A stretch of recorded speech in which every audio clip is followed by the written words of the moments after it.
When you look at China, how should we read China? And what does this rapprochement between China and Russia mean for the rest of the world? Well, I think that the more fundamental question to ask is, where is China in terms of its global approach?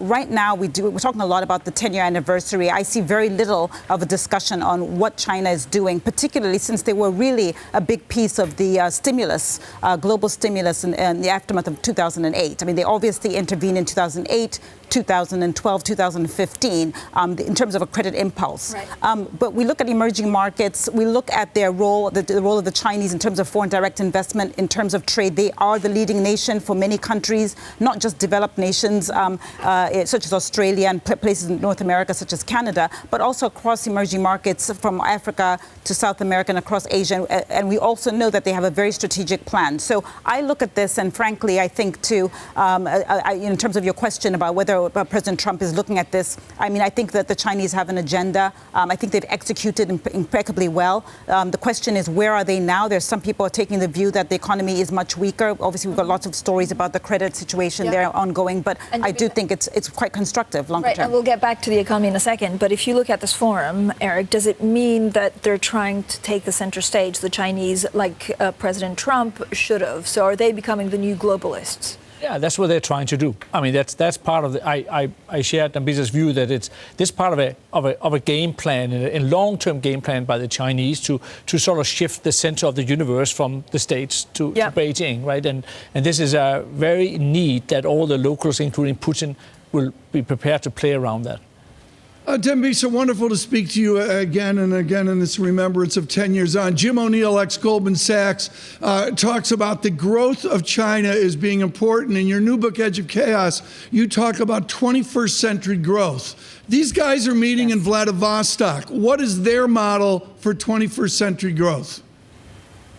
Well, you know, it's not entirely clear to me that it's different from previous approaches. As you know, economists tend to look at things from a very basic model. We look at capital, we look at labor, we look at productivity. And in that very basic respect, we know that the Chinese have considerable capital. The story around their reserves has always remained constructive. I think in terms of labor markets, both quality and quantity of the labor force, as much as it's ebbing and flowing and obviously changing as the population ages, I think that there is a constructive story there. They have invested considerably in education. If you look at the OECD piece of statistics as an example. And then with respect to productivity, we know that the story, particularly for developed countries, that productivity has been a big issue. Right. It seems to me with the impetus of technology, the question is, how does that affect productivity in China? And, you overlay these sort of structural factors with the geopolitics and the fact that the government is very much an arbiter of both capital and labor. We know this about China, and the state is very deeply involved.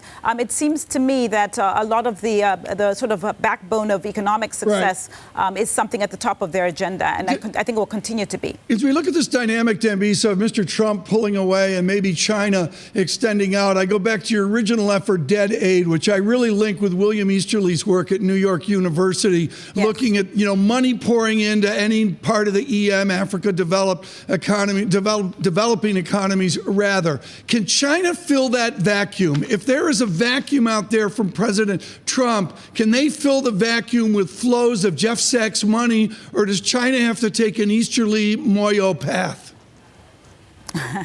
Well, look, I think that dare I say it, the Easterly Moyo path is happening, if not de jure, certainly de facto, meaning that, most emerging markets, or certainly the ones that I visited, are not sitting around and waiting for largesse from developed nations. They recognize that Western countries, the traditional donor countries, are struggling right now. Again, if you look at the lens of the capital, labor, and productivity, you'd be crazy to be sitting around in any of these emerging markets and waiting for a handout. But I think there's a broader question to be asked about the tension between the United States and so-called China. The U.S., it is absolutely the case that the United States, in many respects, is a self-contained entity. It has natural resources. It has a skilled labor force. It definitely has a situation where the leading and most innovative companies continue to be born in the United States and grow in the United States. And so they do also have a constructive story. Of course, they have enormous challenges from infrastructure and questions around immigration, which has been a backbone of the U.S. economy. But I wouldn't count them out as a key player and a purveyor of innovation that is desperately needed to address some of the most seemingly intractable problems that the world will face in the next several decades, from education and healthcare, but also the risks of geopolitical instability.